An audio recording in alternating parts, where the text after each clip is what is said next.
10 anni di battaglie, parole, azioni e proposte per rivendicare i diritti del popolo sardo. IRS, Indipendenza e Repubblica di Sardegna, è stato in prima linea sui grandi temi ambientali come la bonifica dei siti industriali e le migliaia di metri cubi di rifiuti pericolosi scoperti a Porto Torres, e ancora la battaglia contro Equitalia, i trasporti e la continuità territoriale, l'eolico, la zona franca, temi oggi nell'agenda di tutti i partiti, ma che IRS e il suo leader Gavino Sale hanno anticipato. 10 anni tutti di corsa, con un grande piacere.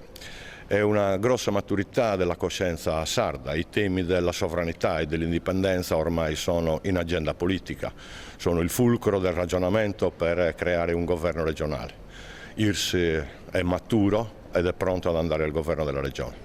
Sarà un decennale caratterizzato da una festa itinerante. Si parte lunedì dall'Exma di Tissi con una tavola rotonda sui temi dello sviluppo locale e della sovranità, prima di passare allo spazio di intrattenimento con artisti del calibro di Beppe Lettori, Naso Doble, e dell'istrionico cantautore Vinicio Capossela, ormai sardo d'adozione.